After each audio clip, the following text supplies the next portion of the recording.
സർവശക്തനായ ദൈവത്തിൻ്റെ അതിപരിശുദ്ധ നാമം നമ്മുടെ മധ്യയെ മഹത്വപ്പെടുമാറാകട്ടെ. പ്രിയമുള്ളവരെ, ദേശ്വാ മീഡിയയിലൂടെ ശ്രദ്ധിക്കുന്ന ഏവരെയും ധന്യനായ ഏകാധിപതി യേശു ക്രിസ്തുവിൻ നാമത്തിൽ സ്നേഹവും സ്വാഗതം അറിയിക്കുന്നു. കർത്താവ് നമ്മെല്ലാവരെയും കർത്താവിൻ്റെ സമാധാനത്തിൽ കാക്കുമാറാകട്ടെ. പ്രത്യേകിച്ചും ദേശ്വാ മീഡിയയിലൂടെ ഒരു പ്രത്യേക ധ്യാന പരമ്പരയിൽ നാം ആയിരിക്കുന്നു. യോബിൻ്റെ ഗീതം എന്ന ഈ ധ്യാന പരമ്പരയിലേക്ക് ഏവർക്കും സ്വാഗതം. നമുക്കറിയാം, വിശുദ്ധ വേദ പുസ്തകത്തിൽ കാവ്യ പുസ്തകങ്ങളിൽ, പഴയ നിയമത്തിലെ കാവ്യ പുസ്തകങ്ങളിൽ ആദ്യത്തെ പുസ്തകമാണ് യോബിൻ്റെ ഗീതം. വളരെ മനോഹരമായ ഒരു കാവ്യ പുസ്തകം. എന്നാൽ ആ കാവ്യ പുസ്തകം എന്നതിലുപരി ഒരുപാട് പ്രത്യേകതകൾ കൊണ്ട് നിറഞ്ഞിരിക്കുന്ന ഒരു പുസ്തകമാണ് യോബിൻ്റെ പുസ്തകം എന്ന് നമുക്കറിയാം. കാരണം വിശുദ്ധ വേദ പുസ്തകത്തിൽ 66 പുസ്തകങ്ങളുണ്ട്. എന്നാൽ അതിൽ ആദ്യം എഴുതപ്പെട്ട പുസ്തകം യോബിൻ്റെ പുസ്തകമാകാം എന്നാണ് അനുമാനം. നമുക്കറിയാം, മോശൈക പുസ്തകങ്ങളായിട്ടുള്ള ഉൽപ്പത്തി, പുറപ്പാട്, സംഖ്യ, ലേവ്യ, ആവർത്തനം എന്നീ പഞ്ചഗ്രന്ഥങ്ങൾ അവയ്ക്ക് മുന്നമേ എഴുതപ്പെട്ടതാകാം യോബിൻ്റെ ഗീതം എന്നാണ് പഠിതാക്കൾ അഭിപ്രായപ്പെടുന്നത്. കാരണം അത്രയ്ക്ക് മാത്രം പ്രത്യേകതകൾ ഭാഷാപരമായിട്ടും അത് ചരിത്രപരമായിട്ടും ഒക്കെ സന്നിവേശിച്ചിട്ടുണ്ട്. ഈ കാവ്യ പുസ്തകത്തിൻ്റെ രചയിതാവ് ആര് എന്നുള്ളത് വളരെ തർക്കമുള്ള കാര്യം തന്നെയാണ്. കാരണം യോബ് തന്നെയാണോ ഇത് എഴുതിയത്? യോബിൻ്റെ സ്നേഹിതന്മാരിൽ ആരെങ്കിലും ആണോ, ഇനി മറ്റാരെങ്കിലും ആണോ എഴുതിയത്? ആർക്കും അറിയില്ല. പക്ഷേ ഇതൊരു വളരെ യാഥാർത്ഥ്യങ്ങൾ ഉൾക്കൊള്ളുന്ന ഒരു സംഭവ ചരിത്രമാണ് വളരെ മനോഹരമായ ഒരു കാവ്യപുസ്തകമായി രേഖപ്പെടുത്തിയിരിക്കുന്നത്. പ്രിയമുള്ളവരെ, ഈ പുസ്തകത്തിൽ നിന്നാണ് ദൈവത്തെക്കുറിച്ച്, വിശുദ്ധ വേദ പുസ്തകത്തിൽ നമുക്ക് ഏറ്റവും കൂടുതൽ അറിവുകൾ ലഭിക്കുന്നത്. ദൈവത്തെയും ദൈവപ്രവൃത്തിയെയും ദൈവവും മനുഷ്യനുമായുള്ള ബന്ധത്തെയും ദൈവത്തിൻ്റെ പദ്ധതികളെയും ദൈവത്തിൻ്റെ യഥാർത്ഥ സ്വഭാവത്തെയും ഒക്കെ നമുക്ക് കുറേ അധികം മനസ്സിലാക്കുവാൻ കഴിയുന്നത് ഈ 18ാമത്തെ പുസ്തകമായ മനോഹരമായ കാവ്യപുസ്തകത്തിലൂടെയാണ്. യോബിൻ്റെ പുസ്തകത്തിന് എന്തുകൊണ്ടാണ് വിശുദ്ധ വേദ പുസ്തകത്തിൽ ഇത്തരത്തിൽ പ്രാധാന്യത വന്നത് എന്ന് നാം ചിന്തിക്കുമ്പോൾ, ദൈവഭക്തനായ ഒരു മനുഷ്യൻ, ആ മനുഷ്യൻ്റെ ജീവിതത്തിൽ ദൈവം എങ്ങനെയാണ് വെളിപ്പെട്ടത്, ദൈവത്തിൻ്റെ പ്രവൃത്തി എന്തായിരുന്നു, ദൈവം ആരാണ്, ദൈവം എങ്ങനെയാണ് പ്രവർത്തിക്കുന്നതെന്ന് നമുക്ക് ഏറെക്കുറെ മനസ്സിലാക്കുവാൻ യോബിൻ്റെ പുസ്തകത്തിലൂടെ കഴിയും. എൻ്റെ ജീവിതത്തിൽ വ്യക്തിപരമായ ഒരു അനുഭവത്തിലൂടെയാണ് ഈ പുസ്തകം അടുത്തിടപഴകുവാൻ ഇടയായത്. വളരെ വലിയ പ്രതിസന്ധികളിലൂടെ ഞങ്ങൾ കടന്നു പോകുന്നു. ഞങ്ങളുടെ ജീവിതം അവസാനിപ്പിച്ചാൽ കൊള്ളാമെന്ന് തോന്നുന്ന വിധത്തിൽ ഞങ്ങൾക്ക് അടിസ്ഥാനങ്ങൾ ഇളകിപ്പോയൊരു കാലം. 30ാമത്തെ വയസ്സിൽ ഒട്ടും പ്രതീക്ഷിക്കാതെ അത്ഭുതകരമായി ഈ മഹാസ്നേഹത്തെ അറിയുവാനിടയായി. ഞാൻ കരുതിയത് ഇതൊരു മതമെന്നായിരുന്നു.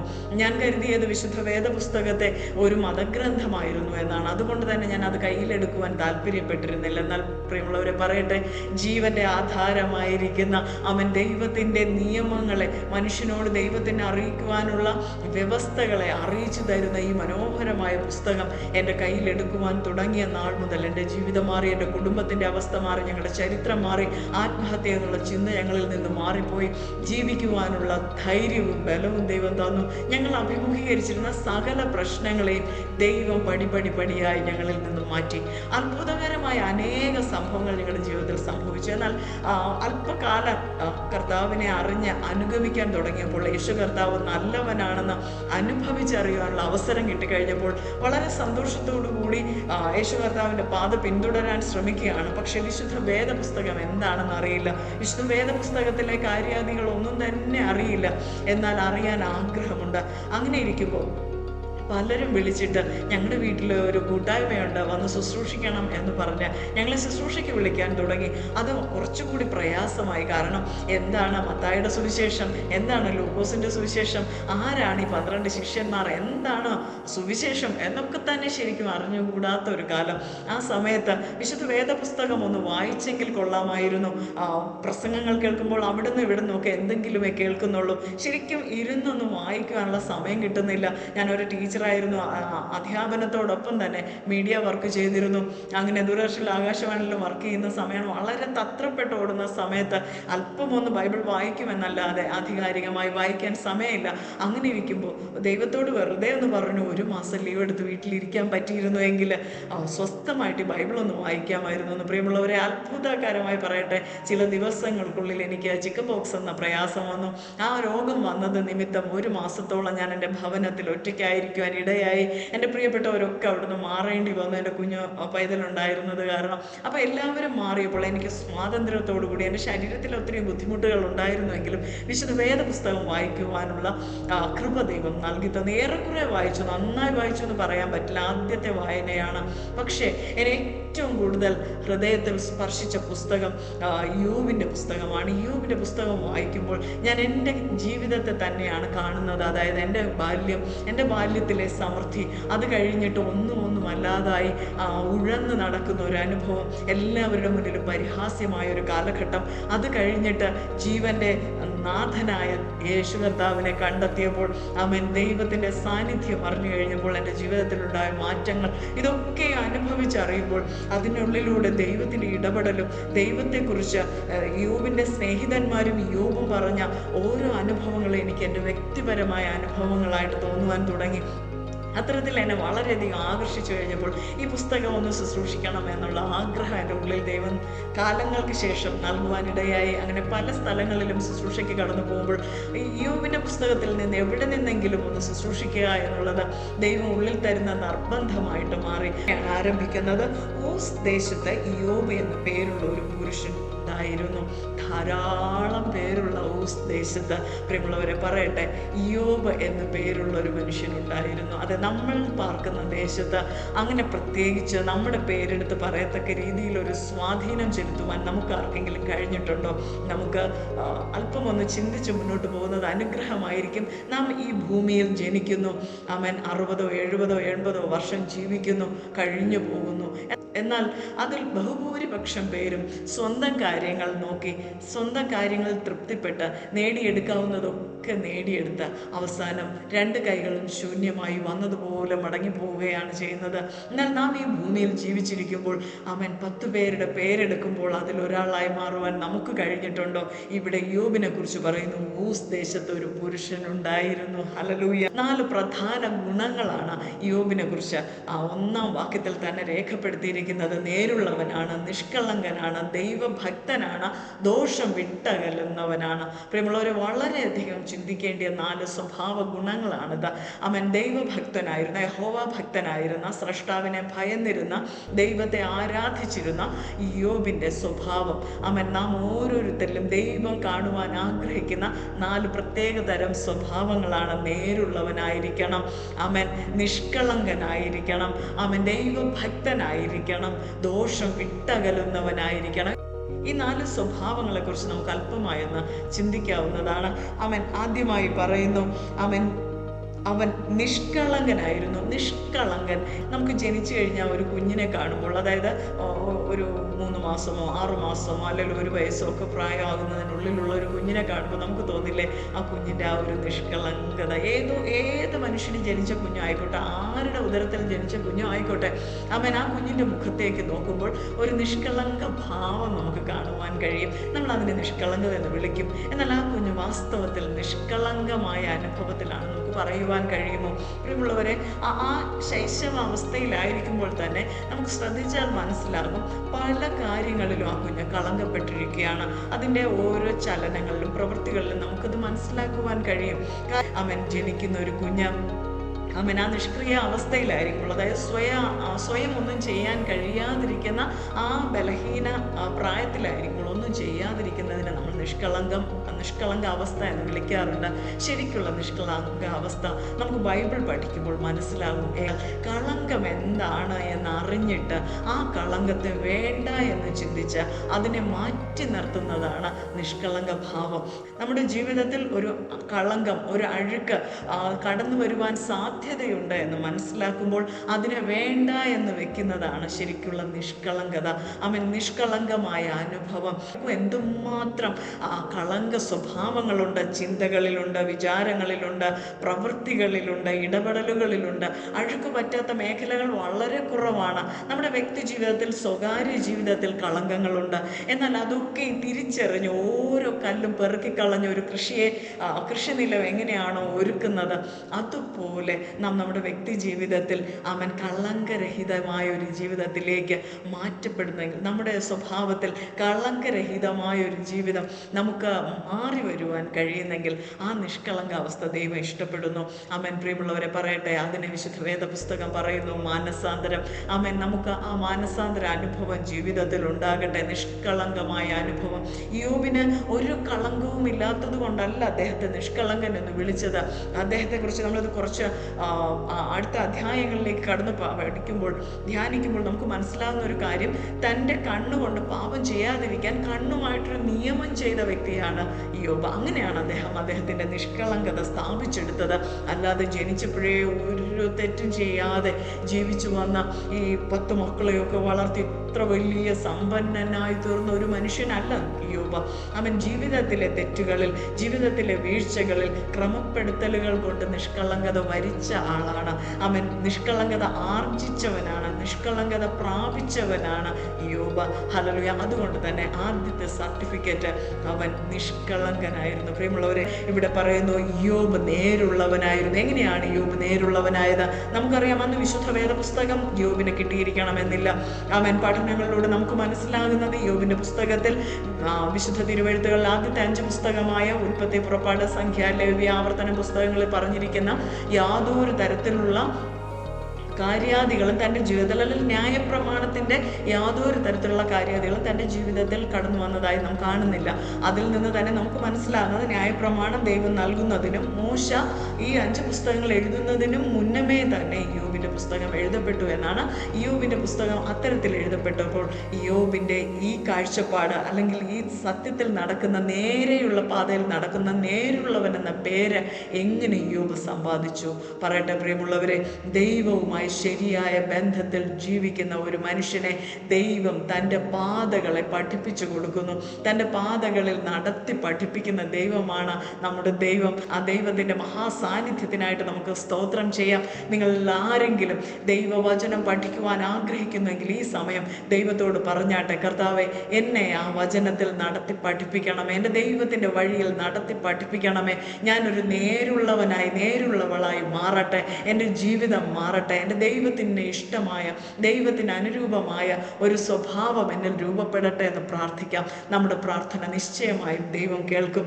യോബ് ദോഷം വിട്ടകലുന്നവനും ദൈവഭക്തനുമായിരുന്നു. പ്രിയമുള്ളവരെ, യോബിനെ കുറിച്ച് എന്തുകൊണ്ടാണ് വിശുദ്ധ തിരുവെഴുത്തിൽ അത്തരത്തിൽ രേഖപ്പെടുത്തിയിരിക്കുന്നത്? യോബ് ദോഷം വിട്ടകലുന്നവനായിരുന്നു എന്ന്.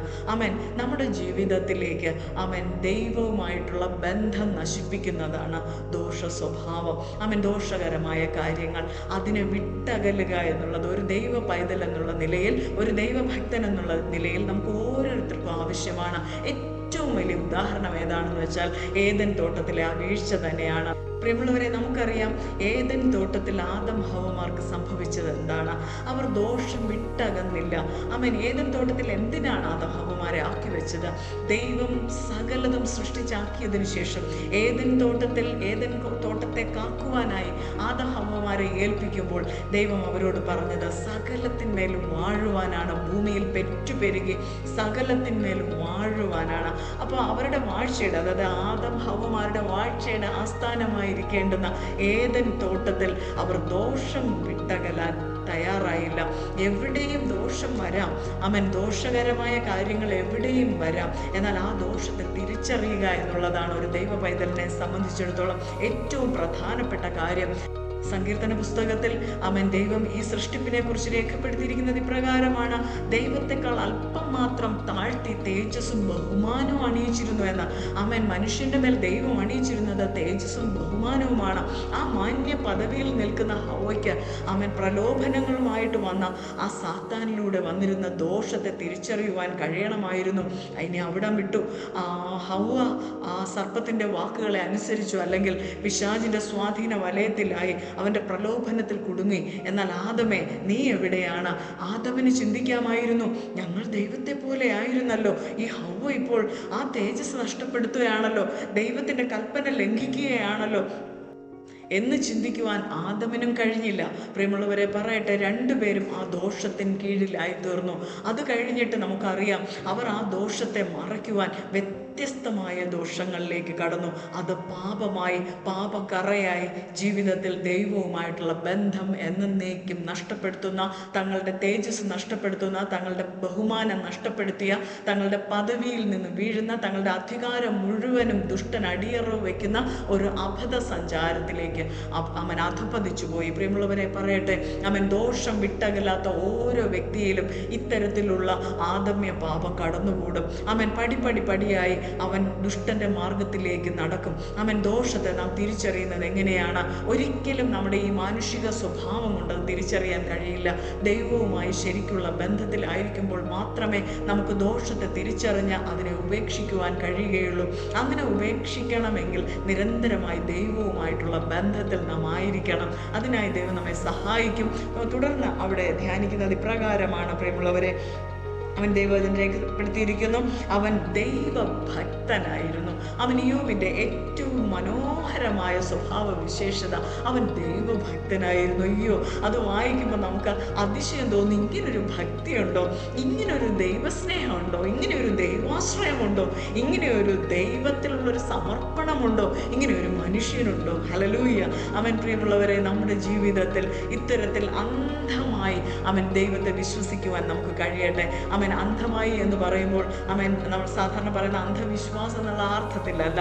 അവൻ മറ്റൊന്നിനും പ്രാധാന്യം കൊടുക്കാതെ ദൈവത്തിൽ ആശ്രയിക്കുന്ന, ശരണം പ്രാപിക്കുന്ന ഒരു അനുഭവം അവൻ ഇയ്യോബിൻ്റെ ജീവിതത്തിൽ നാം അത് കാണുകയാണ്. ഇയ്യോബ് അത് പറയുക മാത്രമല്ല, തൻ്റെ ജീവിതത്തിൽ അത് പ്രാവർത്തികമാക്കി കാണിക്കുകയാണ്.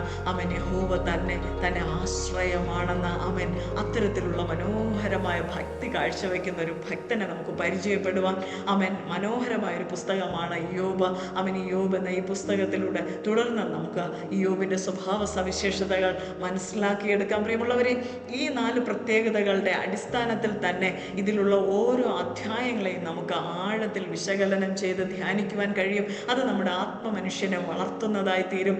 അവൻ കർത്താവിൻ്റെ ഒരു കൽപ്പന നാം മറന്നു പോകരുത്. കർത്താവ് കൽപ്പിച്ചിരിക്കുന്നു, നാം ക്രിസ്തുവിൻ്റെ തലയോളം വളരണമെന്ന്.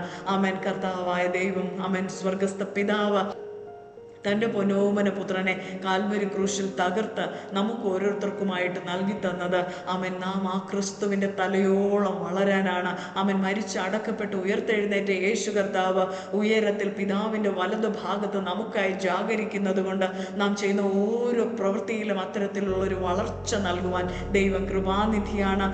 ദൈവം നമ്മുടെ ഓരോ പ്രവൃത്തികളെയും അവൻ കണ്ട് നമ്മെ സഹായിക്കുന്നു. അതിനായി ദൈവത്തിൻ്റെ പരിശുദ്ധാത്മാവിനെ, അവൻ യേശു ക്രിസ്തുവിൻ്റെ പരിശുദ്ധാത്മാവിനെ നമ്മുടെ മേൽ ദൈവം വെച്ചിരിക്കുന്നു. അത് പ്രാപിക്കാതെ, ദൈവത്തിൻ്റെ പരിശുദ്ധാത്മാവിൽ അല്ലാതെ എന്നെ കേൾക്കുന്ന ആരെങ്കിലും ഉണ്ടെങ്കിൽ ഇന്ന് നിങ്ങളുടെ ജീവിതത്തിൽ ഒരു വ്യത്യാസം സംഭവിക്കട്ടെ. പ്രിയമുള്ളവരെ, നാം പലതും കേട്ട് മറന്നു പോകുന്നവരാണ്. എന്നാൽ നമ്മുടെ ജീവിതത്തിൽ അത്യന്താപേക്ഷിതമായിട്ടുള്ള കാര്യം നാം ദൈവിക വ്യവസ്ഥയിലേക്ക് കയറി നിൽക്കുക എന്നുള്ളതാണ്. ജീവനുള്ള ഏക സത്യദൈവമായ യേശു കർത്താവിൽ രക്ഷ പ്രാപിക്കുകയും ആ യേശു കർത്താവിലൂടെയുള്ള രക്ഷ ഉറപ്പാക്കിയ ശേഷം ദൈവത്തിൽ നിന്ന് പരിശുദ്ധാത്മാവിനെ പ്രാപിക്കുകയും ആ പരിശുദ്ധാത്മാവിനാൽ ഓരോ നിമിഷവും വിശുദ്ധീകരണം പ്രാപിച്ച് നടക്കേണ്ടുന്ന വഴിയിൽ നടന്ന് ദൈവത്തെ പ്രസാദിപ്പിക്കുകയും ചെയ്ത് കർത്താവിൻ്റെ വരവിനായി ഒരുങ്ങി കാത്തിരിക്കുക എന്നുള്ളതാണ് നമ്മെക്കുറിച്ച് ദൈവത്തിൻ്റെ ഇഷ്ടം. നമ്മെക്കുറിച്ച് ദൈവത്തിൻ്റെ പദ്ധതി, നമ്മെക്കുറിച്ചുള്ള ദൈവത്തിൻ്റെ ആഗ്രഹം. അതിനായി എല്ലാവരെയും ദൈവം കൃപ നൽകി സഹായിക്കുമാറാകട്ടെ. ആരും തന്നെ കഠിനപ്പെട്ടു പോകുവാനോ മറുതലിച്ചു പോകുവാനോ മത്സരികളാകുവാനോ ഇടവരരുതേ എന്ന് അപേക്ഷിക്കുന്നു. നാം ഓരോരുത്തരും ദൈവത്തിന് വിലയേറിയവരാണ്.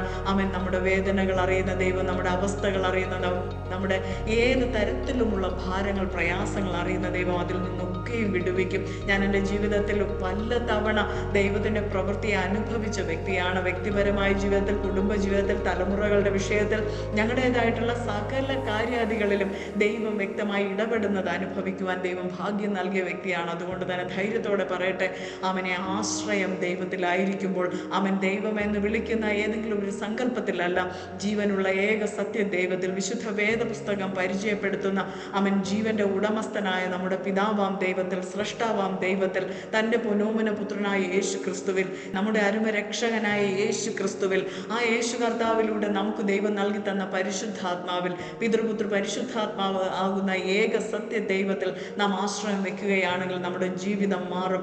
ആമേൻ. നമ്മുടെ അവസ്ഥകൾ മാറും. നാം ആയിരിക്കുന്ന സാഹചര്യങ്ങൾ മാറണമേ എന്ന് പ്രാർത്ഥിക്കുകയല്ല, നാം ദൈവ വ്യവസ്ഥയിലേക്ക് കയറി നിൽക്കുകയാണ് ആദ്യം വേണ്ടത്. അങ്ങനെ ചെയ്യുമ്പോൾ അവൻ ദൈവത്തോട് അടുത്തു ചെല്ലുവൻ, എന്നാൽ അവൻ നിങ്ങളോട് അടുത്തു വരും എന്ന ദൈവവചനത്താൽ നമുക്ക് ദൈവത്തോട് അടുത്തു ചെല്ലാം.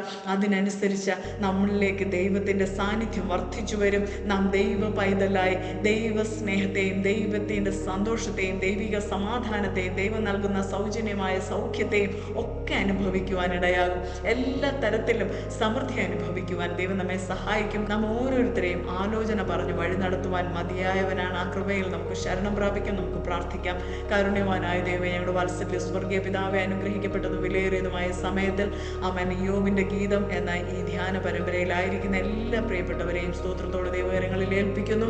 യോബ് നിഷ്കളങ്കനായിരുന്നു, നേരുള്ളവനായിരുന്നു, അവൻ ദോഷം വിട്ടകലുന്നവനായിരുന്നു, ദൈവഭക്തനായിരുന്നു. പരിശുദ്ധനെ പ്രധാനമായ 4 സ്വഭാവങ്ങൾ അവൻ ഊസ് ദേശത്ത് പാർത്തിരുന്ന യോബ് എന്ന പുരുഷനുണ്ടായിരുന്നു എന്ന് ഞങ്ങൾ തിരുവചനത്തിലൂടെ ധ്യാനിച്ചു. കർത്താവെ, അവൻ ദൈവപ്രസാദമുള്ള വിധത്തിൽ ഞങ്ങളുടെ ഓരോരുത്തരുടെ സ്വഭാവത്തിൽ ദൈവം ഹല്ലേലൂയ അവൻ ആഗ്രഹിക്കുന്ന പ്രത്യേകതകൾ രൂപപ്പെട്ടു വരട്ടെ. കർത്താവെ, അതിനായി തൃക്കരങ്ങളിൽ ഏൽപ്പിക്കുന്നു. പരിശുദ്ധാത്മാവ് അവിടുന്ന് സഹായിക്കും. ദൈവത്തിന് ഇഷ്ടമല്ലാത്ത, ദൈവത്തിന് അനുരൂപമാകുവാൻ തടസ്സമായി നിൽക്കുന്ന എല്ലാ സ്വഭാവ ദൂഷ്യങ്ങളും മാറിപ്പോകുവാൻ യേശു കർത്താവിൻ നാമത്തിൽ കൽപ്പിച്ചു പ്രാർത്ഥിക്കുന്നു. പരിശുദ്ധാത്മാവ് അവിടുന്ന് തുണ നിൽക്കുമ്പോൾ മഹത്വത്തോടത്തേക്ക് യേശു ക്രിസ്തുവിൻ ധന്യ തിരുനാമത്തിൽ ആമേൻ. പ്രിയമുള്ളവരെ, തുടർന്നുള്ള കാര്യങ്ങളും നമുക്ക് വളരെ ശ്രദ്ധയോടെ ധ്യാനിക്കുവാൻ ദൈവം കൃപ നൽകട്ടെ. യോബിന്റെ ഗീതം ആമേൻ തുടർന്നും കാണുവാൻ ധ്യാനിക്കുവാൻ മറക്കരുത്. നിങ്ങളുടെ അഭിപ്രായങ്ങൾ തീർച്ചയായിട്ടും അറിയിക്കുക. കർത്താവ് നമ്മെ എല്ലാവരെയും സഹായിക്കും. പ്രത്യേകമായ ഏതെങ്കിലും തരത്തിലുള്ള പ്രാർത്ഥനാ വിഷയങ്ങളുണ്ടെങ്കിൽ ഷെയർ ചെയ്ത് കഴിഞ്ഞാൽ അവൻ ഒരുമിച്ച് ചേർന്ന് പ്രാർത്ഥിക്കാം. അവൻ ഒരുമിച്ച് ചേർന്നുള്ള പ്രാർത്ഥനയ്ക്ക് വളരെ പ്രാധാന്യതയുണ്ട്. 2 പേർ ഐക്യമധ്യപ്പെട്ട് എന്ത് യാചിച്ചാലും പിതാപുത്രൻ മഹത്വപ്പെടേണ്ടതിന് അവിടുന്ന് ചെയ്തു തരാമെന്ന് വാഗ്ദത്തം ചെയ്ത കർത്താവ് നമ്മുടെ പ്രാർത്ഥന, ഒരുമിച്ചുള്ള പ്രാർത്ഥന കേൾക്കും. നിങ്ങളെല്ലാവരെയും ദൈവം ധാരാളമായി അനുഗ്രഹിക്കട്ടെ. യേശു കർത്താവിൻ നാമത്തിൽ ആമേൻ.